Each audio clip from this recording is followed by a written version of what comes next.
প্রধান উপদেষ্টার সঙ্গে বিএনপির বৈঠক দুপুরে। জাতীয় নির্বাচনের সুনির্দিষ্ট রোডম্যাপ নিয়ে আলোচনার আভাস।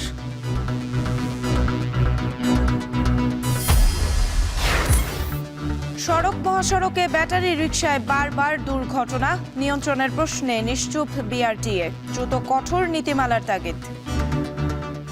ব্যাটারির যে আমদানি, মোটরের যে আমদানি এবং চেসিসের জন্য যে রড এবং অ্যাঙ্গেল বাইরে থেকে আমদানি হচ্ছে, সেখানে নিয়ন্ত্রণ করতে হবে।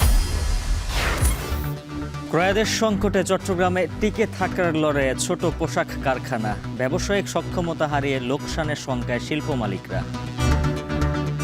অনেকাংশে ওরা পুষিয়ে উঠতে পারে না, যার দরুন আপনার নুনান্তে পান্তা ফুরালে যেরকম হয়ে যায়, আমাদের ক্ষুদ্র মাঝারি ফ্যাক্টরিগুলোকে এইভাবে করে চলতে হচ্ছে।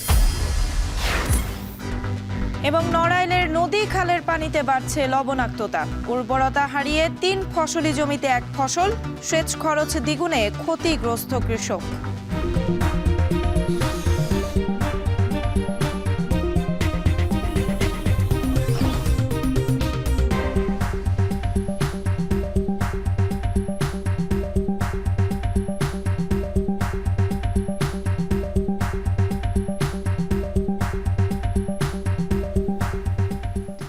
স্বাগত এখন সকালে। পুরো আয়োজন জোরের সঙ্গে আছি আমরা দুজন, আমি সুমাই রাত্রি এবং আমি উজ্জ্বল হাফিজ। অন্তর্বর্তী সরকারের প্রধান উপদেষ্টা ডক্টর মোহাম্মদ ইউনূসের সঙ্গে বিএনপির বৈঠক আজ দুপুর 12টায় প্রধান উপদেষ্টা সরকারি বাসভবন রাষ্ট্রীয় অতিথি ভবন যমুনায় এই বৈঠক অনুষ্ঠিত হওয়ার কথা রয়েছে।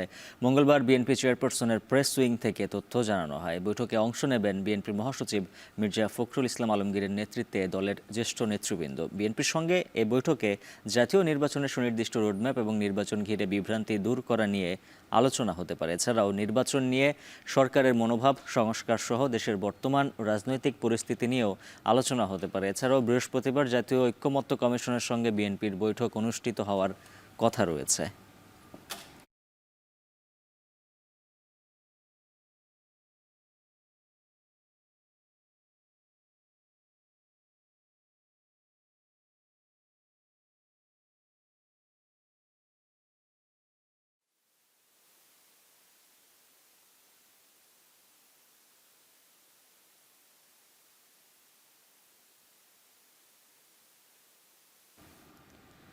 রাজধানীর প্রায় সব সড়ক জুড়েই এখন ব্যাটারি চালিত অটো রিকশার দাপট। বেসরকারি হিসাব বলছে, ঢাকার রাস্তায় বেপরোয়া হয়ে ওঠা এ যানের সংখ্যা বাড়ছে আশঙ্কাজনক হারে। এলাকার অলিগলি ছাপিয়ে সড়ক মহাসড়কেও দুর্ঘটনার কারণ হয়ে দাঁড়িয়েছে কাঠামোগত ত্রুটিযুক্ত এই বাহন। অনেকটা অদৃশ্য কারণে প্রশাসনও যেন নীরব ভূমিকায়। এদিকে বিশেষজ্ঞরা বলছেন, রাজধানীর গণপরিবহনকে সুব্যবস্থাপনায় আনাই একমাত্র সমাধান। আর জানাচ্ছেন তহিদুল তারেক। রিকশা চালানো এক সময় হাড়ভাঙা পরিশ্রমের কাজ হলেও সময়ের পালা বদলে পায়ের ওপর পা তুলেই সড়ক দাপিয়ে বেড়াচ্ছে এর চালকরা। মোটর আর ব্যাটারি এই কল্যাণ বয়ে আনলেও সড়কে অন্যান্য যান ও পথচারীদের অকল্যাণে ব্যস্ত ব্যাটারি চালিত রিকশার চালকেরা। সাথে আছে ইজি বাইক। এলাকার অলিগলি ছাড়িয়ে মূল সড়ক, এমনকি মহাসড়কেও দেখা মিলছে এদের। এই যে হাইওয়েতে যে আপনি আপনার এই ইজি বাইকটা নিয়ে উঠাইছেন, এটা তো অনেক বড় একটা দুর্ঘটনা ঘটাইতে পারে। আপনি কি এটা জানেন? হ্যাঁ, এটা আমি জানি, আর আমি হাইওয়ে কমে উঠি। আশঙ্কা তৈরি করতেছি, এটা ঠিক আছে, কিন্তু অনেক অনেক এখন এই গাড়ির উপর মানুষ এখন নির্ভর হয়ে গেছে। ভিতরে যাত্রী কম থাকে বা টাকা ইনকাম কম হয়। সড়কে অনেকটা গলার কাঁটা হয়ে দাঁড়িয়েছে এসব কাঠামোগত ত্রুটিযুক্ত বাহন। নেই নিয়ম নীতির তোয়াক্কা, সুযোগ পেলেই ছুটছে উল্টো পথে। ব্রেক ও সাসপেনশন সিস্টেম ভালো না হওয়ায় সহসাই ঘটছে দুর্ঘটনা। রাস্তায় যে যাত্রী উঠে বাম দিয়ে ডাইনে পড়ে, এই সময় ব্রেক করলে যেমন একটা অ্যাক্সিডেন্ট দুর্ঘটনা বাড়ে। এই কারণে অটোরিকশা বন্ধ করে দেওয়া উচিত হাইওয়ের জন্য। কোনো সিগন্যাল ছাড়াই ডাইনে বামে মানে হঠাৎ করি আচমকা বিদ্যুৎ চমকানোর মতো অনেক সমস্যা, জামজটের সমস্যা হয়, রং সাইডে যায়, আবার বড় ধরনের দুর্ঘটনা হয়ে যায়। এখানে মনে সবাই সিএল অনুযায়ী দাঁড়িয়ে আছে, বাট 2-4 জন এসে পুরো লাইনটা বন্ধ করে দিল, মানে সিগন্যালটা আমার পুরোপুরি অচল হয়ে গেল। পরিসংখ্যান বলছে এবার ঈদে 32% দুর্ঘটনাই ঘটেছে ব্যাটারি চালিত রিকশায়। এমন পরিস্থিতিতে 2014, 17 ও 21 সালে 3 দফায় হাইকোর্ট ব্যাটারি চালিত রিকশা বন্ধ ও আমদানি নিষিদ্ধ করলেও এসবের সংখ্যা না কমে বরং বাড়তে থাকে। সবশেষ গত বছর নভেম্বরে উচ্চ আদালত আবারও 3 দিনের মধ্যে ব্যাটারি রিকশা চলাচল বন্ধের নির্দেশ দেন। তবে চালকদের বিক্ষোভের মুখে পিছু হটে সরকার। দেশে কত সংখ্যক ব্যাটারি চালিত অটোরিকশা চলাচল করছে তার সুনির্দিষ্ট তথ্য সরকারের কাছে নেই। বেসরকারি বিভিন্ন সংগঠনের তথ্যানুযায়ী এর সংখ্যা 48 থেকে 50 লাখ। কোনো নীতিমালা ও নিবন্ধন না থাকায় সহজেই এই বাহন আমদানি, বিক্রি ও চলাচল আশঙ্কাজনক হারে বাড়ছে বলে মত এই বিশেষজ্ঞের। যেভাবে পঙ্গপালের মতন ব্যাটারি রিক্সা সড়কে নামছে, কোনো ধরনের নিয়ন্ত্রণ নাই, অনেকটা অনিয়ন্ত্রিত জন্ম কিন্তু এদের হচ্ছে। ফলে এখন আমরা যতটুকু স্বস্তি দেখছি, কিছুদিন পরে এটা কিন্তু অস্বস্তির কারণ হয়ে যাবে। তারা অনেক সময় ম্যানুয়াল যে রিক্সাগুলি আছে, প্যাডেল চালিত রিক্সা, তার সাথে মোটর সংযোজন করে সেটাকে মোটরাইজ একটা বাহনে কিন্তু তৈরি করছে। কিন্তু এই যে ম্যানুয়াল রিক্সার যে কাঠামো আছে সেটা আসলে ব্যাটারি রিক্সার সাথে মানানসই না। 30 থেকে 40 কিলোমিটার গতিতে চলার মতন সক্ষমতা কিন্তু তার নাই। কারণ এই ম্যানুয়াল রিক্সার আমরা যেটা বলি ভার কেন্দ্র, সেটা সাধারণত রাস্তা থেকে 6 ইঞ্চি উপরে থাকে। কিন্তু যখন আমি 4 থেকে 5টা ব্যাটারি সংযোজন করছি, তার ভার কেন্দ্র কিন্তু উপরে উঠে যায়। তখন সে একটা ভারসাম্যহীনতায় কিন্তু ভোগে। এই কারণে আমরা দেখি যখনই মোচড় নিতে যায় অতি গতিতে, তখনই কিন্তু তারা পোল্টি খেয়ে পড়ে যাচ্ছে এবং দুর্ঘটনাগুলি ঘটছে। যন্ত্রের সাহায্যে চলে এমন যানবাহনের অনুমোদন দেয়ার একমাত্র এখতিয়ার সড়ক পরিবহন কর্তৃপক্ষ বিআরটি-এর। একই সাথে সড়কে নিরাপত্তা ও অবৈধ যানবাহন নিয়ন্ত্রণে কাজ করে সংস্থাটি। তবে কেন ব্যাটারি চালিত রিক্সা নিয়ন্ত্রণ করা যাচ্ছে না, এমন প্রশ্নের কোনো সঠিক উত্তর নেই সংস্থাটির পরিচালকের কাছে। এই বিষয়ে স্থানীয় সরকার বিভাগই ব্যবস্থা নিচ্ছে। আসলে এগুলো আমরা নিচ্ছি না, যেহেতু আমাদের জায়গায় আমাদের যে কনসার্ন সেটা তো আমাদের জানানো হয়েছে যে এইগুলো এত সংখ্যায় বেড়েছে যে বৈধ যে যানবাহন সেইগুলোই আসলে সুশৃঙ্খলভাবে রাস্তায় চলাচল করতে অসুবিধা হচ্ছে। তবে এত অভিযোগ থাকলেও বাস্তবতা ভিন্ন। সিএনজির তুলনায় কম ভাড়া ও প্যাডেল রিক্সার চেয়ে দ্রুতগতির হওয়ায় অনেকটা বাধ্য হয়েই এসব রিক্সায় চড়ছেন যাত্রীরা। আমাদের মাল জিনিস বেশি বলে সিএনজি আমাকে নেয় না। আমাকে 2 জনরে নিলে মনে করেন ওদের আরেকটা সিট বেশি, মানে সিটটা বুক হয়ে যায় আর কি। আমরা বলি যে আমরা ভাড়া দিচ্ছি, তা ওরা নিতে চায় না। আমাদের ভাড়া চাইতে অটোর ভাড়া অর্ধেক, হাফ ভাড়া। আমাদের ভাড়া আছে প্রায় ডাবলেরও বেশি পড়ে যায়। এমন বাস্তবতায় সরকারের প্রতি বিশেষজ্ঞদের পরামর্শ, রাজধানীতে গণপরিবহনের সঠিক ব্যবস্থাপনা নিশ্চিত করতে হবে সরকারকে। কঠোর নীতিমালার মধ্যে আনতে হবে ব্যাটারি রিক্সাকে। এই ব্যাটারি রিক্সা বা ইজি বাইক নিয়ে সবসময় আসলে রাজনীতি হয়েছে। সরকারের উচিত অতি দ্রুত কিছু নীতিমালা তৈরি করা। একটা হচ্ছে সংখ্যাতাত্ত্বিকভাবে তাদের বিচরণ ক্ষেত্র কী হবে, কী পরিমাণ আমি নিবন্ধন দিব, এটা ঠিক করতে হবে। এবং সবচেয়ে বড় কথা হচ্ছে সংখ্যাতাত্ত্বিকভাবে যদি নিয়ন্ত্রণ করতে হয়, আমার ইনপুটে কিন্তু বন্ধ করতে হবে। ব্যাটারির যে আমদানি, মোটরের যে আমদানি এবং চেসিসের জন্য যে রড এবং অ্যাঙ্গেল বাইরে থেকে আমদানি হচ্ছে, সেখানে নিয়ন্ত্রণ করতে হবে। ঢাকা শহরের রুটগুলোকে র্যাশনালাইজেশন করে প্রত্যেকটা রুটে কোম্পানি ভিত্তিক বাস চালাতে হবে, অর্থাৎ এক ছাতার নিচে বাসগুলি নিয়ে আসতে হবে। এখন যেভাবে চলছে একই রুটে বিভিন্ন কোম্পানি, আবার একই কোম্পানির মধ্যে বিভিন্ন মালিক, তারা কি করছে, সড়কে নেমে ক্যানাবলিজম করছে। তুলনামূলক কম ভাড়া ও দ্রুতগতির এই যান খুব অল্প সময়ে জনপ্রিয়তা পেলেও অবৈজ্ঞানিক কাঠামো এবং সড়কে বেপরোয়া হওয়ায় তাদের নিয়ন্ত্রণ করা এখন সময়ের দাবি। তবে বিশেষজ্ঞরা বলছেন এদের পেছনে থাকা রাজনৈতিক এবং ব্যবসায়িক ইন্ধন ধ্বংস করতে পারলেই কেবল তা সম্ভব হবে সরকারের পক্ষে। তৌহিদুল ইসলাম তারেক, এখন, ঢাকা। ফরিদপুরে সড়ক মহাসড়কে বড় বড় দুর্ঘটনায় প্রাণহানির ঘটনায় স্থানীয় প্রশাসনের পক্ষ থেকে তদন্ত কমিটি গঠন করা হয়, কিন্তু এসব কমিটির দেয়া একটি সুপারিশও দেখেনি আলোর মুখ। এতে ক্ষুব্ধ ফরিদপুরের বিভিন্ন শ্রেণী পেশার মানুষ। মফিজুর রহমান শিপনের প্রতিবেদন। 2023, 2024 এবং সর্বশেষ 2025 সালে ঘটে যাওয়া কেবলমাত্র 3টি দুর্ঘটনাতেই ফরিদপুরে প্রাণ হারিয়েছেন 29 জন, আহত হয়েছেন শতাধিক। 3টি দুর্ঘটনায় প্রশাসনের পক্ষ থেকে 3টি পৃথক তদন্ত কমিটি গঠন করা হয়। হাইওয়ে এক্সপ্রেসওয়েতে কন্ট্রোল ক্যামেরা স্থাপন, ফিটনেসবিহীন গাড়ি চলাচল বন্ধে তদারকি, এক্সপ্রেসওয়ের প্রত্যেক পয়েন্টে মনিটরিং টিমের নজরদারি, বিনা ড্রাইভিং লাইসেন্সে গাড়ি না চালানোর বিষয়টি নিশ্চিত করা সহ বেশ কয়েকটি সুপারিশ করে তদন্ত কমিটি। তবে এসব সুপারিশের একটিরও বাস্তবায়ন চোখে পড়েনি। সড়ক মহাসড়কে আইন না মেনে বেপরোয়াভাবে যান চলাচলের কারণে থামছে না মৃত্যুর মিছিল। অনেকের দাবি, দুর্ঘটনা প্রতিরোধে তদন্ত কমিটির দেয়া সুপারিশগুলো সঠিকভাবে বাস্তবায়ন হলে প্রাণহানির সংখ্যা কমিয়ে আনা যেত। তদন্ত কমিটি তদন্ত করেন এবং বেশ কিছু সুপারিশমালা প্রণয়ন করেন, কিন্তু সেই সুপারিশমালা কেন যেন রেড ট্যাপিজমের মধ্যে পড়ে যায়। লাল ফিতার দৌড়াতে সেই সুপারিশমালা আলোর মুখ দেখে কিনা এই ধরনের কোনো ফলো আপ কিন্তু আমরা দেখতে পাই না। সব না হলেও কিছু সুপারিশ যদি আমরা প্রতিপালন করতে পারতাম, যদি মানা হতো, তাহলে কিন্তু এই মানুষের এই মৃত্যুর মিছিল কিন্তু বাড়তো না। বেশিরভাগ ক্ষেত্রেই দ্রুতগতি ও চালকদের একে অপরকে ছাড়িয়ে যাওয়ার মানসিকতা সড়ক দুর্ঘটনার মূল কারণ। জনবল সংকটের কথা জানিয়ে হাইওয়েতে তদারকি বাড়ানোর আশ্বাস দিলেন এই হাইওয়ে পুলিশ কর্মকর্তা। সুপারিশগুলো বাস্তবায়ন হওয়া কঠিন বলে জানালেন জেলা প্রশাসক।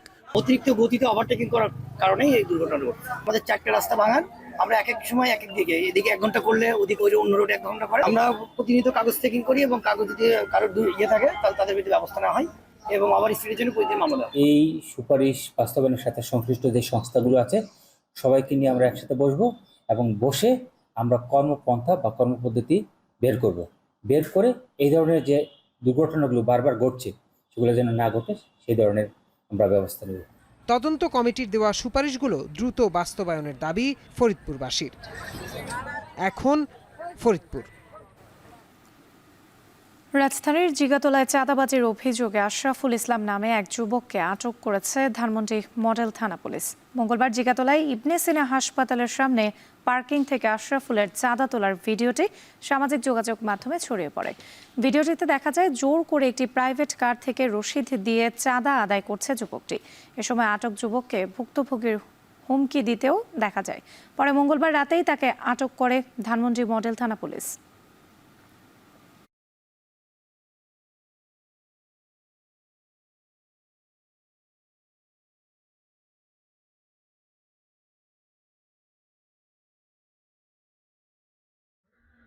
তারপর আমি দেখতেছি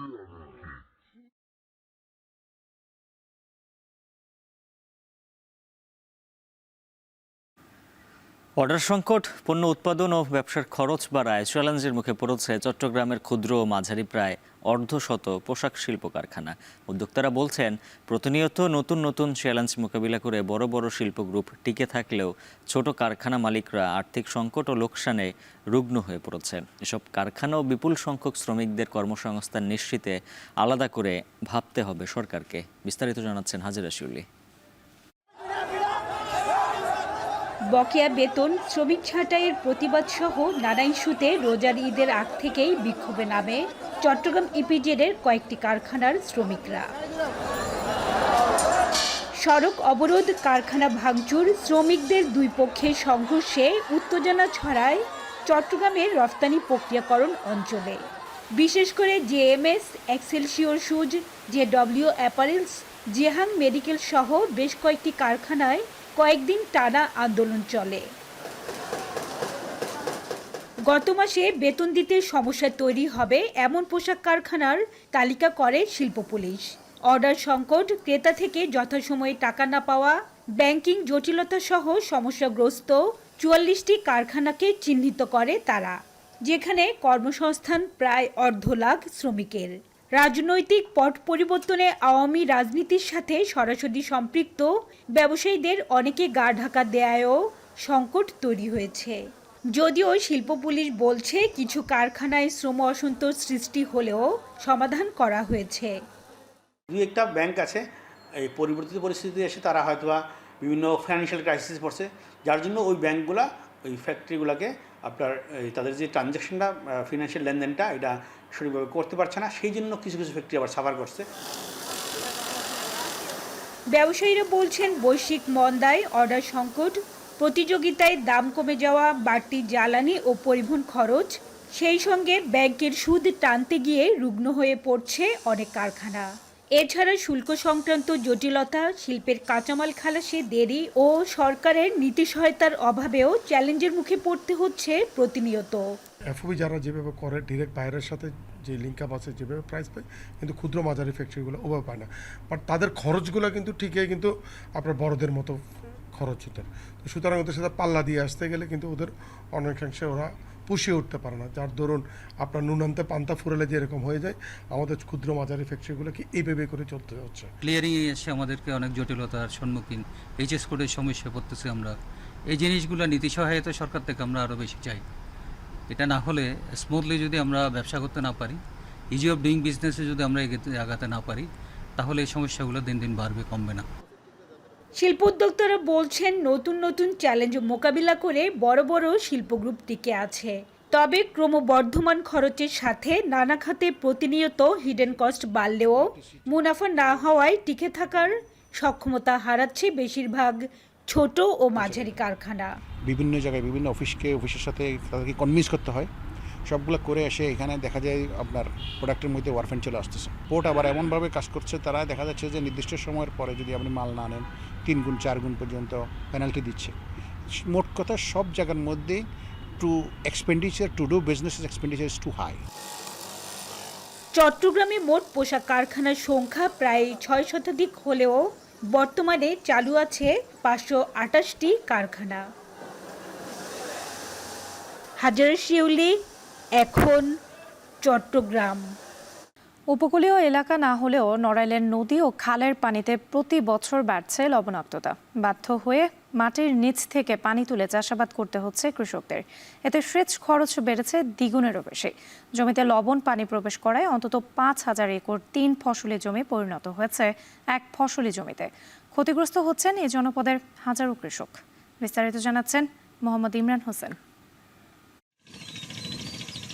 968 বর্গ কিলোমিটার আয়তনের কৃষি প্রধান জেলা নড়াইল।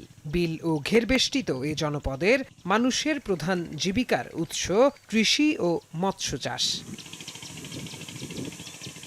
সদরের বাঁশভিটা গ্রামের কৃষক পরাগ বরণ বিশ্বাস এবছর 3 বিঘা জমিতে বোরো আবাদ করেছেন। 1 দশক আগে নদী ও খালের পানি দিয়ে জমিতে সেচ দিলেও কয়েক বছর ধরে খালের পানিতে লবণাক্ততা বাড়ায় সেচের কাজে ব্যবহার করছেন ভূগর্ভস্থ পানি। এতে খরচ বেড়েছে দ্বিগুণেরও বেশি।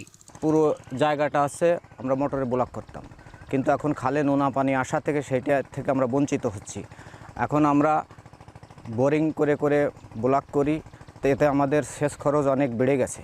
নড়াইল জেলার আফরা, নবগঙ্গা ও চিত্রা নদীর পানিতে লবণাক্ততা বেড়ে সেচের অনুপযোগী হয়ে পড়েছে বিভিন্ন খাল, বিল ও জলাশয়ের পানি। ফলে বিপাকে পড়েছেন পরাগের মতো হাজারো প্রান্তিক কৃষক। নদী খালের পানি ব্যবহারে 1 বিঘা জমিতে সেচের জন্য যেখানে কৃষকের খরচ সর্বোচ্চ 2,500 টাকা, সেখানে মাটির নিচ থেকে পানি উত্তোলন করে তা ব্যবহারে খরচ পড়ে 7,000 টাকা পর্যন্ত। শুধু ধান না, ধানের পরে যেসব ফসল আসে না কেন, এই নোনা পানির জন্য কিন্তু এই মাটিটা আর উর্বর থাকে না। পানি তুলতে প্রচুর টাকা খরচ হয়ে যাচ্ছে, ফসলের দাম আমরা ঠিক মতন পাচ্ছি না। আমাদের সারের যেখানে 2 কেজি লাগে সেখানে দেখা যাচ্ছে আমরা 3-4 কেজিও লেগে যায়, তারপরেও রেজাল্ট আমরা ভালো পাই না। যে সকল জমিতে লবণ পানি প্রবেশ করে সে সকল জমিতে সার লাগে বেশি। ফলে সেচ ও সার খরচ বেশি হওয়ায় বোরো আবাদে উৎপাদন খরচ বেড়েছে কৃষকদের। লবণ পানি প্রবেশ করায় মুলিয়া, বাহিরগ্রাম, আকদিয়া সহ বেশ কয়েকটি এলাকায় অন্তত 5,000 একর 3 ফসলি জমি 1 ফসলি জমিতে পরিণত হয়েছে।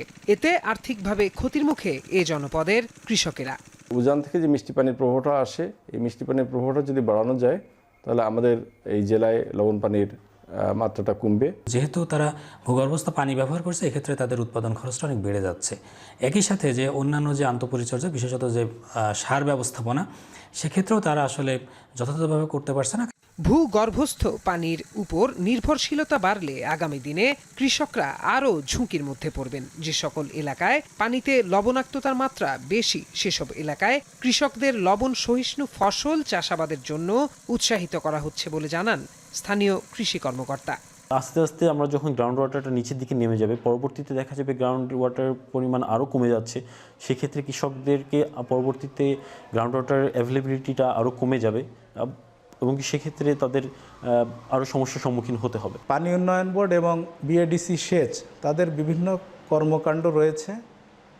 তারা যেখানে খাল পুনঃখনন করার পরিকল্পনা করবে, সেক্ষেত্রে কৃষকদের সুবিধার্থে সমন্বয়ের মাধ্যমে এই লবণ পানিকে মিষ্টি পানির আওতায় নিয়ে আসা সম্ভব।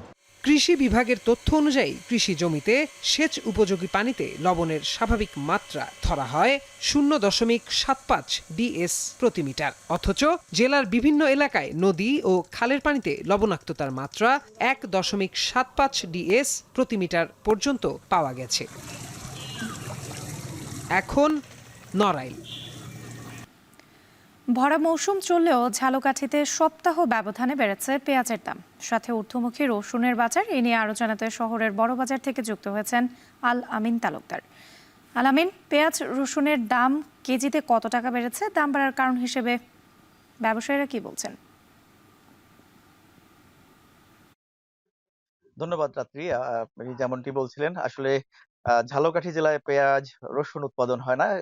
আমাদের এই জেলায় যে পেঁয়াজের চাহিদা রয়েছে এর অধিকাংশ আসে ফরিদপুর এবং এর বাদবাকি আসে নওগাঁ এবং কুষ্টিয়া জেলা থেকে। আসলে গত এক সপ্তাহ ব্যবধানে যদি বলি, পেঁয়াজে কেজি প্রতি দাম বেড়েছে 15 থেকে 20 টাকা এবং রসুনেও 20 টাকার মতো কেজিতে দাম বেড়েছে।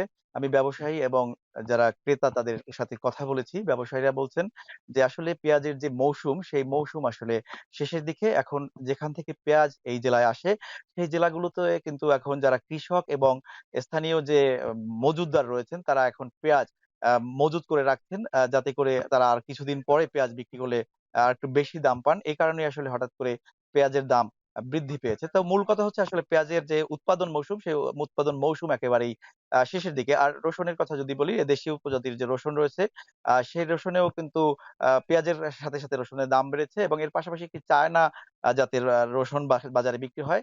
সেই রসুনের দামও কিন্তু 15 থেকে 20 টাকা বাড়তি দামে বিক্রি হচ্ছে। তো আজকে যদি খুচরা বাজারে আমি বলি, আজকে খুচরা বাজারে পেঁয়াজ বিক্রি হচ্ছে 50 থেকে 55 টাকা। এটি কোনো কোনো এলাকা ভেদে আবার 120 টাকা দরেও বিক্রি হচ্ছে এবং দেশীয় জাতের যে রসুন রয়েছে সেই রসুন কিন্তু বিক্রি হচ্ছে 110 থেকে 115 টাকা দরে এবং চায়না রসুন যদি বলি, চায়না রসুন বিক্রি হচ্ছে 130 থেকে 140 টাকা এবং পাইকারি বাজারে পেঁয়াজ বিক্রি হচ্ছে 45 থেকে 46 টাকা এবং দেশীয় যে রসুন রয়েছে সেই রসুন পাইকারি বাজারে বিক্রি হচ্ছে 100 টাকা এবং চায়না রসুন বিক্রি হচ্ছে 220 থেকে 225 টাকা।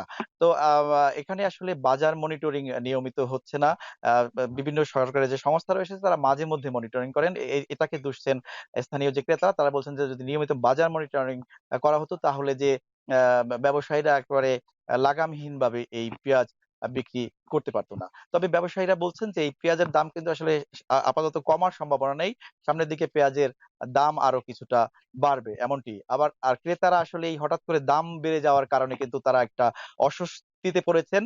তারা যখন আসলে 2 কেজি পেঁয়াজ কিনতে আসেন, তারা যখন দাম বাড়তি শোনেন তখন কিন্তু তারা সেই 2 কেজির পরিবর্তে 1 কেজি কিনতে তারা বাধ্য হচ্ছেন। তো রাতে ঝালকাঠি থেকে আমার কাছে এই ছিল পেঁয়াজ রসুন বাজার পরিস্থিতির সবশেষ। সাতক্ষীরায় এবছর দ্বিগুণ জমিতে তরমুজের চাষ হয়েছে। অল্প সময়ে বেশি লাভ হওয়ায় এই ফল চাষে আগ্রহ বাড়ছে কৃষকদের। এছাড়া উৎপাদিত এসব তরমুজ বিক্রিকে কেন্দ্র করে গড়ে উঠেছে নতুন বাজার, যেখানে প্রতিদিন বেচাকেনা হচ্ছে অর্ধ কোটি টাকার তরমুজ। সাতক্ষীরা থেকে আহসান রাজীবের প্রতিবেদন, ক্যামেরায় ছিলেন মাসুদ রানা। সাতক্ষীরার শ্যামনগর আর আশাশুনির মাঠ জুড়ে এখন সবুজের সমাহার। সবুজ লতার ফাঁকে ফাঁকে উকি দিচ্ছে তরমুজ। কয়েক বছর আগেও এসব মাঠ অনাবাদি পড়ে থাকলেও বর্তমানে চাষযোগ্য জমিতে পরিণত হয়েছে। শত শত একর জমিতে তরমুজের চাষ করছেন এখানকার চাষিরা। স্থানীয় চাষিরা বলছেন মূলত ড্রাগন ও জাম্বু গোয়ালিয়া জাতের তরমুজের বেশি চাষ করেন তারা। আকারে ছোট হলেও সুস্বাদু হওয়ায় বাজারে চাহিদা রয়েছে ভালো। প্রতিকূল আবহাওয়ার মধ্যেও প্রতি বিঘায় উৎপাদন হয় 60 থেকে 80 মণ তরমুজ।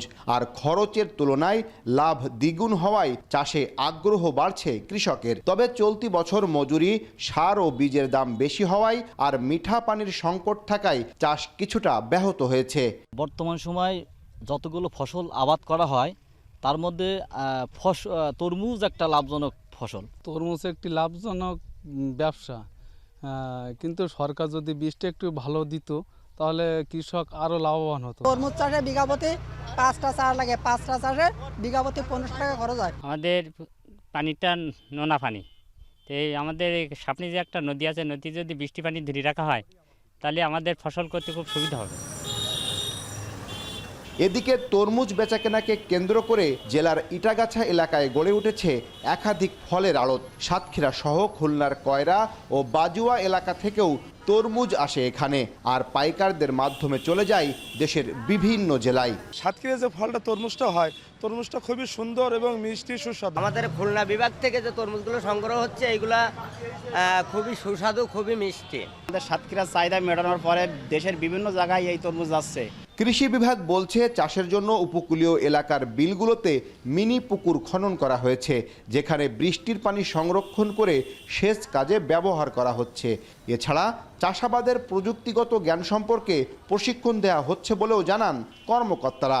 আমন ধান কর্তনের পরে অনেক জমি পানির অভাবে পতিত থাকত। আমরা যে সকল ফসলে পানি কম লাগে এইরকম ফসল চাষে কৃষকদেরকে উদ্বুদ্ধ করছি। ফসলটা উৎপাদন হচ্ছে, এতে তাদের ব্যাপক লাভ হচ্ছে। গত বছর সাতক্ষীরায় ৩১৫ হেক্টর জমিতে তরমুজ চাষ হয়। এবছর চাষ হয়েছে ৬১৮ হেক্টর জমিতে, যা গত বছরের তুলনায় ৩০২ হেক্টর বেশি।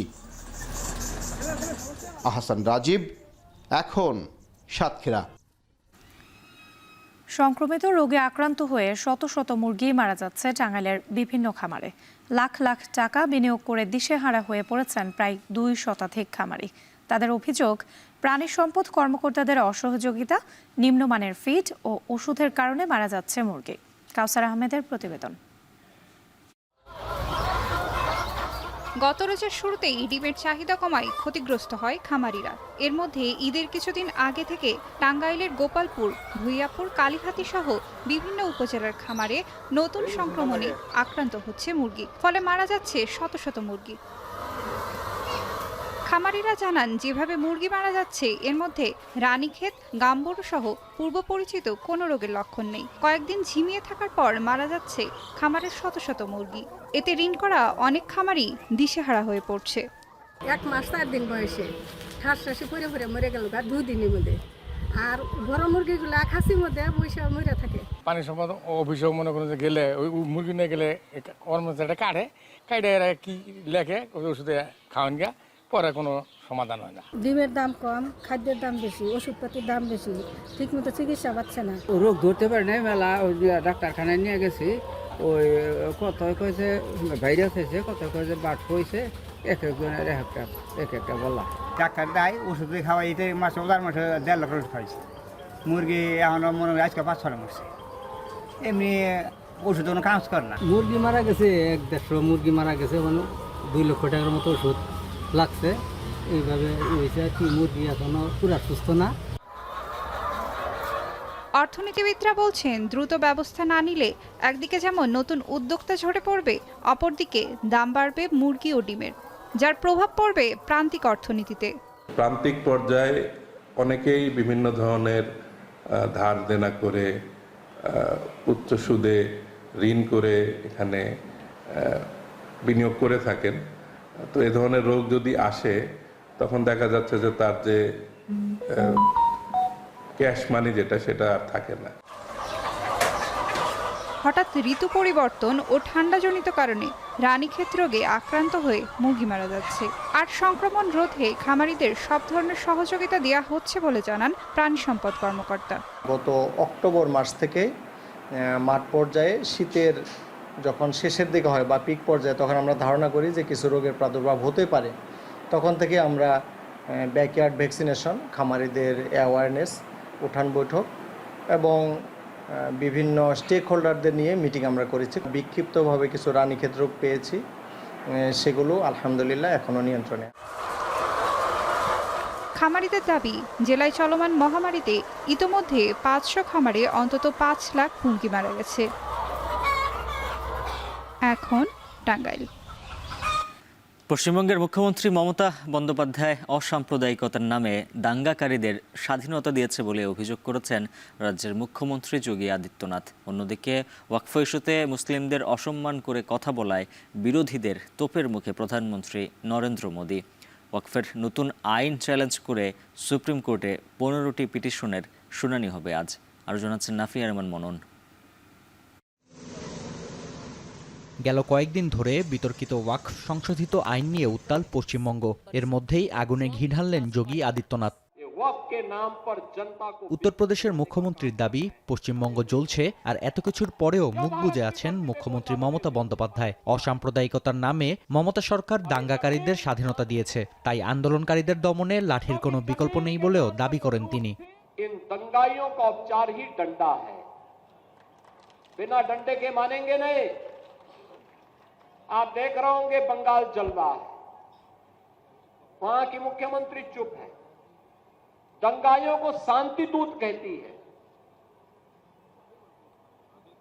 अरे लातों के भूत बातों से कहां मानने वाले हैं। এদিকে মুসলিমদের ছোট করে কথা বলার অভিযোগ উঠেছে খোদ দেশটির প্রধানমন্ত্রীর বিরুদ্ধে। সোমবার হরিয়ানায় এক অনুষ্ঠানে যোগ দিয়ে নরেন্দ্র মোদী বলেন, সৎপন্থায় ওয়াকফের সম্পদ ব্যবহার করা হলে মুসলিম যুবকদের টায়ারের পাংচার ঠিক করে উপার্জনের প্রয়োজন পড়ত না। वक्फ के नाम पर लाखों हेक्टेयर जमीन पूरे देश में है, और आज ईमानदारी से उसका उपयोग हुआ होता तो मेरे मुसलमान नौजवानों को साइकिल के पंक्चर बना करके जिंदगी नहीं गुजारनी पड़ती। लेकिन इससे मुट्ठी भर भू माफिया का कोई भला हुआ। মোদির দিকে পাল্টা ঢিল ছুঁড়েছেন এআইএমআইএম এর প্রধান ও হায়দ্রাবাদের এমপি আসাদুদ্দিন ওয়াইসি। এক্সে এক পোস্টে জানান, সনাতনদের সংগঠন আরএসএস দেশের স্বার্থে মতাদর্শ প্রচার ও সম্পদ ব্যবহার করলে ছোটবেলায় মোদির চা বিক্রির প্রয়োজন হতো না। প্রধানমন্ত্রীর মন্তব্যের সমালোচনা করেছে কংগ্রেস সহ অন্যান্য বিরোধী দলগুলো। এদিকে টানা 3 দিন সংঘর্ষের পর শান্ত পশ্চিমবঙ্গের পরিস্থিতি। কেন্দ্রীয় বাহিনী মোতায়েনের পর থমথমে পরিস্থিতি বিরাজ করছে মুর্শিদাবাদে। শমশেরগঞ্জে দাঙ্গায় বাবা ও ছেলেকে হত্যার ঘটনায় গ্রেপ্তার করা হয়েছে দুজনকে। दो दुकान है, दोनों दुकान में घर में घुस के पूरा आग लगा दिया। इधर साइड हम लोगों का ये मतलब घर के पीछे एक घर है, उस घर में पूरा आग लगा दिया। 3 घर मतलब पूरा आग लगा दिया है। The situation is tense, but it is under control. 8 companies of CRPF, including 4 RAF companies, are deployed here. মসজিদ, মাদ্রাসা, কবরস্থান, এতিমখানা সহ মুসলিমদের সম্পদ দেখভালে দায়িত্ব ন্যস্ত রয়েছে ওয়াকফ বোর্ডের ওপর। তবে মুসলিমদের অভিযোগ, আইন সংশোধনের ক্ষেত্রে তাদের সঙ্গে আলোচনা করেনি কেন্দ্রীয় সরকার। সংশোধিত আইনে ওয়াকফ বোর্ডে যোগ করা হয়েছে অমুসলিম সদস্য। এতেই ক্ষুব্ধ, আতঙ্কিত ভারতীয় সংখ্যালঘু মুসলিমরা। তবে ক্ষমতাসীন বিজেপির দাবি, দুর্নীতি দমনের লক্ষ্যে 1995 সালের ওয়াকফ আইনে আনা হয়েছে সংশোধনী। নতুন আইন চ্যালেঞ্জ করে বুধবার সুপ্রিম কোর্টে 15টি পিটিশনের শুনানি হবে। নাফিয়া আরমান মনন, এখন বিশ্ব। ইউক্রেন যুদ্ধে বন্ধ রাশিয়ার সমঝোতায় আসতে চাইলেও ক্রেমলিন মুখপাত্রের অভিযোগ, এখন পর্যন্ত এ নিয়ে সুনির্দিষ্ট কোনো রূপরেখা দাঁড় করাতে পারেনি ট্রাম্প প্রশাসন। যদিও শান্তি প্রস্তাবে ওয়াশিংটনের রাজনৈতিক সদিচ্ছার অভাব দেখছে না মস্কো। এদিকে রোববার ইউক্রেনের বেসামরিক নাগরিকদের উপর রুশ হামলার প্রতিক্রিয়ায় মার্কিন প্রেসিডেন্ট ডোনাল্ড ট্রাম্প বলেছেন, জেলেনস্কির জন্যই এই যুদ্ধ শুরু হয়েছে। ট্রাম্পের রোষানলে পড়েছেন রাশিয়ার ভ্লাদিমির পুতিন ও সাবেক মার্কিন প্রেসিডেন্ট জো বাইডেনও। বিস্তারিত জানাচ্ছেন সতীর্থ কর্মকার। প্রেসিডেন্ট ভলোদিমির জেলেনস্কি স্বপ্রণোদিতভাবে রাশিয়ার সাথে যুদ্ধ শুরু করেছেন। মার্কিন প্রেসিডেন্ট ডোনাল্ড ট্রাম্পের এই অভিযোগ কোনোভাবেই মানতে পারছে না ইউক্রেনের সাধারণ জনগণ। কিয়েভবাসীর দাবি, যুদ্ধ থামানোর বড় বড় প্রতিশ্রুতি দিয়ে এখন সিদ্ধান্তহীনতায় ভুগছেন ট্রাম্প। মেনে নিতে পারছেন না ব্যর্থতার গ্লানি। Ставні заяви, тому що війна розпочата Путіним, і Росія прийшла на нашу територію. А потім, коли в нього нічого не вдається, він звинувачує всіх навколо. Ну, тобто така думка, що він просто слабкодухий. গেল রোববার ইউক্রেনের উত্তরাঞ্চলীয় শহর সুমিতে বেসামরিক নাগরিকদের লক্ষ্য করে চলতি বছরের সবচেয়ে ভয়াবহ হামলা করে রাশিয়া। পরদিন প্রতিক্রিয়ায় ট্রাম্প বলেন, এই যুদ্ধের দায় ইউক্রেনের জেলেনস্কি, রাশিয়ার পুতিন ও সাবেক মার্কিন প্রেসিডেন্ট জো বাইডেন তিনজনকেই নিতে হবে। বিশেষ করে জেলেনস্কির দিকে অভিযোগের আঙুল তুলে ট্রাম্প মন্তব্য করেন, 20 গুণ বেশি শক্তিধর একটি দেশের সাথে যুদ্ধ শুরু করে ইউক্রেন ভেবেছিল মিত্রদের অস্ত্র সহায়তা নিয়ে পার পাওয়া সম্ভব। That's a war that should have never been allowed to start. And Biden could have stopped it, and Zelensky could have stopped it, and Putin should have never started it. Everybody's to blame. এদিকে ইউক্রেনে শান্তি ফেরাতে Trump প্রশাসন যে চুক্তির কথা বলছে সে বিষয়ে দৃশ্যমান কোনো অগ্রগতি নেই বলে মন্তব্য করেছেন ক্রেমলিন মুখপাত্র দিমিত্রি পেসকভ। এছাড়া ইউক্রেন ইস্যুতে ওয়াশিংটনের উপর আস্থা রাখলেও শান্তি চুক্তি কবে নাগাদ কার্যকর হতে পারে তা গোপন রাখতে চায় মস্কো। Пока нет четких очертаний какого-то соглашения, но есть политическая воля. এমন প্রেক্ষাপটে পশ্চিমা সামরিক জোট নেটোর প্রধান মার্ক রুটকে নিয়ে ইউক্রেনের বন্দরনগরী ওডেসায় আহত সৈন্যদের পরিদর্শন করেছেন ইউক্রেনের প্রেসিডেন্ট জেলেনস্কি। আরও একবার মনে করিয়ে দিয়েছেন রাশিয়া যুক্তরাষ্ট্র ছাড়াও ইউক্রেনে শান্তি ফেরানোর আলোচনা চলছে বিশ্বের নানা প্রান্তে অন্যান্য অংশীজনের সঙ্গে। Коаліції охочих відповідних кроків, як ми говорили, таких зустрічей достатньо вже багато, обговорюють різні формати. ক্ষমতা গ্রহণের পর ইউক্রেন রাশিয়া যুদ্ধবন্ধের আলোচনা ত্বরান্বিত করতে বারবার হোঁচট খেতে হয়েছে ট্রাম্প প্রশাসনকে। ওয়াশিংটনের সাথে সুসম্পর্ক বজায় রাখলেও সমঝোতা আলোচনায় ছাড় দেওয়ার কোনো ইঙ্গিত দেখাচ্ছে না মস্কো। আর ইউরোপের সমর্থন ইউক্রেনের দিকে ভারী হওয়ায় জেলেনস্কিকে নতুন করে চাপ দিতে পারছে না ওয়াশিংটন। ফলে চলমান এই সংঘাতের অবসান নিয়ে ধোঁয়াশা দিন দিন বাড়ছে বই কমছে না। সতীর্থ কর্মকার, এখন বিশ্ব। ঐতিহাসিক আয়া সোফিয়া মসজিদের গম্বুজের সংস্কার ও সৌন্দর্য বর্ধনে কাজ শুরু করেছে তুর্কি সরকার। প্রায় 1500 বছরের পুরনো প্রাচীন এই স্থাপনায় এবারই বৃহৎ পরিসরে চলবে সংস্কার কাজ। নির্মাণ কাজ চললেও মসজিদে নামাজ আদায়ের পাশাপাশি ইতিহাস আর ঐতিহ্যপূর্ণ এই স্থাপত্যশৈলী দেখার সুযোগ পাবেন দর্শনার্থীরাও। বিস্তারিত প্রতিবেদনে। প্রায় 1500 বছর ধরে ইতিহাসের সাক্ষী আয়া সোফিয়া। তুরস্কের ইস্তাম্বুলে একসময়ে গির্জা এবং জাদুঘর, পরবর্তীতে মসজিদ হিসেবে এখনও ঐতিহ্যের ধারক হয়ে আছে প্রাচীন এই নিদর্শনটি।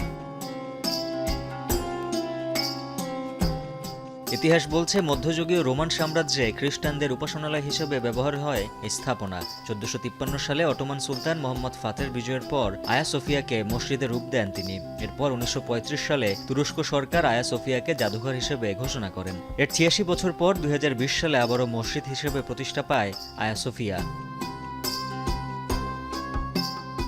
এবার ইতিহাসের সাক্ষী এই মসজিদের সৌন্দর্য বৃদ্ধি ও আধুনিকায়ন করছে তুর্কি সরকার। মসজিদের গম্বুজের স্থায়িত্ব বাড়ানোর পাশাপাশি সংস্কার করা হচ্ছে বিভিন্ন অংশ।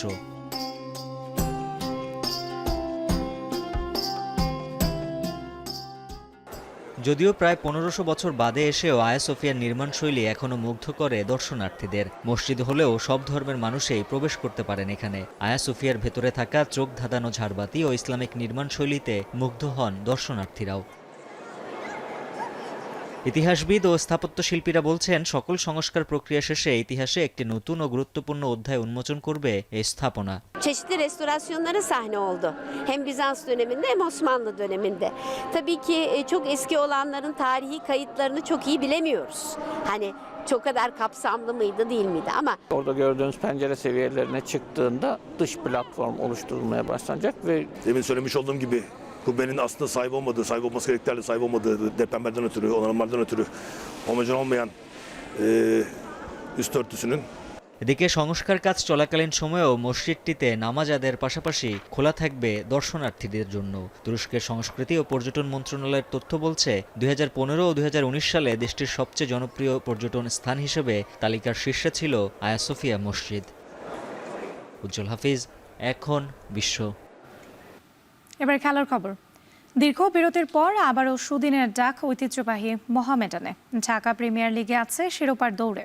তবে জাতীয় দলে যোগ দেয়ায় সুপার 6-এ তারা পাচ্ছে না মূল একাদশের 4 ক্রিকেটারকে। তবে সব প্রতিবন্ধকতা ছাপিয়ে চ্যাম্পিয়ন হওয়ার লক্ষ্যে এগোবে দলটি, জানিয়েছে ক্লাবটির ম্যানেজার সাজ্জাদ আহমেদ শিপন। আর জানাচ্ছেন ওয়াসিল হক পান্থ। তামিম ইকবাল, মুশফিকুর রহিম, মাহমুদুল্লাহ রিয়াদ, দেশের ক্রিকেটের 3 পাণ্ডব সহ দলে যেন তারার মেলা বসিয়েছে মোহামেডান। যদিও ঢাকা প্রিমিয়ার লিগে নিজেদের প্রথম ম্যাচে হেরে বসে নবাগত গুলশান ক্লাবের বিপক্ষে। তবে ঠিকই ঘুরে দাঁড়ায় তারা। মাঝে গাজী গ্রুপের বিপক্ষে পা হরকালেও প্রথম রাউন্ড শেষে আবাহনীকে হারিয়ে সমান পয়েন্ট নিয়ে সুপার 6-এ পা রেখেছে দলটি। চ্যাম্পিয়নের আসল লড়াইয়ে নামার আগেই জাতীয় দলের এক ঝাঁক ক্রিকেটার ছাড়ছেন মোহামেডান শিবির। যদিও আগেই বিকল্প পরিকল্পনা সাজিয়ে রাখার কথা জানালেন এই ক্লাব কর্তা। এতটা সিভিয়ারিটি চিন্তা করি নাই আমরা যে এতগুলো 5টা প্লেয়ার চলে যাবে, আমরা ওরকম চিন্তা করি নাই। আমরা যখন দল গঠন করেছি তখনই আমরা প্রায় 18 জন 19 জনের প্লেয়ার টিম করেছি। আমরা ওই হিসাব করে আমরা টিম করেছিলাম যে কার রিপ্লেসমেন্ট কি হতে পারে, ওইটা প্ল্যান করেছিল। মাঝে অনাকাঙ্ক্ষিতভাবে অসুস্থ হন নিয়মিত অধিনায়ক তামিম ইকবাল। সুপার সিক্সে দেশসেরা ওপেনার ও নিয়মিত পারফর্মার অঙ্কনের অনুপস্থিতি ভোগাবে বলে মানছেন ক্লাব কর্তা। বাট লিটনকে পিএসএল এ ছুটি দেওয়ার জন্য এই একটা বড় গ্যাপ হয়ে গেছে, অঙ্কন চান্স পেয়েছে। আর একটা বড় অ্যাক্সিডেন্ট, তামিমের অ্যাক্সিডেন্টের জন্য আমরা এই দুইটা জায়গায় আমরা আসলে শূন্যস্থান পূরণটা করাটা ভেরি টাফ হয়ে গেছে আমাদের জন্য। দলের শক্তি কিছুটা কমলেও চ্যাম্পিয়নশিপের আশা ছাড়ছেন না শিপন। তবে পরের রাউন্ডে জাতীয় দলের ক্রিকেটাররা না থাকায় নতুনদের জন্য সুযোগ হিসেবে দেখছেন এই কর্মকর্তা। ভালো সুযোগ বলতে পারেন, বিকজ যারা আছে বাকি যে টিমগুলো যে সুপার লিগে উঠবে বা উঠছে তাদের ভিতর তো ওরকম র্যান্ডম বেসিসে প্লেয়ার যাচ্ছে না, তো তাদের ম্যাক্সিমাম টিমই ইনট্যাক্ট থাকছে, বা একটা দুইটা প্লেয়ার যেটা হার্ডলি যাচ্ছে। So it's a very good chance for them also ওইখানটায় সুপার লিগে। লিস্টে মর্যাদা পাওয়ার পর থেকে কখনো ঢাকা প্রিমিয়ার লিগ জিততে পারেনি মোহামেডান। এবার শিরোপা খরা কাটানোতেই সব মনোযোগ মতিঝিল পাড়ার দলটির। ওয়াসিউল হক পান্থ, এখন ঢাকা। শেষ করছি এখন সকাল। তার আগে শিরোনামগুলো জানিয়ে দিচ্ছে আরও একবার। প্রধান উপদেষ্টার সঙ্গে বিএনপির বৈঠক দুপুরে। জাতীয় নির্বাচনের সুনির্দিষ্ট রোডম্যাপ নিয়ে আলোচনার আভাস।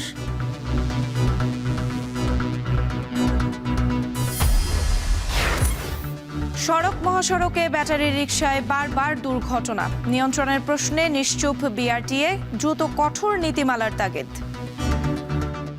ব্যাটারির যে আমদানি, মোটরের যে আমদানি এবং চেসিসের জন্য যে রড এবং অ্যাঙ্গেল বাইরে থেকে আমদানি হচ্ছে সেখানে নিয়ন্ত্রণ করতে হবে। ক্রয়াদেশ সংকটে চট্টগ্রামে টিকে থাকার লড়াইয়ে ছোট পোশাক কারখানা। ব্যবসায়িক সক্ষমতা হারিয়ে লোকসানের শঙ্কায় শিল্প মালিকরা। অনেকাংশে ওরা পুষিয়ে উঠতে পারে না, যার দরুন আপনার নুন আনতে পান্তা ফুরালে যেরকম হয়ে যায়, আমাদের ক্ষুদ্র মাঝারি ফ্যাক্টরিগুলোকে এইভাবে করে চলতে হচ্ছে। এবং নড়াইলের নদী খালের পানিতে বাড়ছে লবণাক্ততা। উর্বরতা হারিয়ে 3 ফসলি জমিতে 1 ফসল। সেচ খরচ দ্বিগুণে ক্ষতিগ্রস্ত কৃষক। এই ছিল এখন সকালের আয়োজনে। এখন টেলিভিশন ওয়েবসাইটে দেখতে ভিজিট করুন www.ekon.tv। ফেসবুকে দেখুন facebook.com/tv.ekon আর ইউটিউবে দেখুন youtube.com/c/ekontv।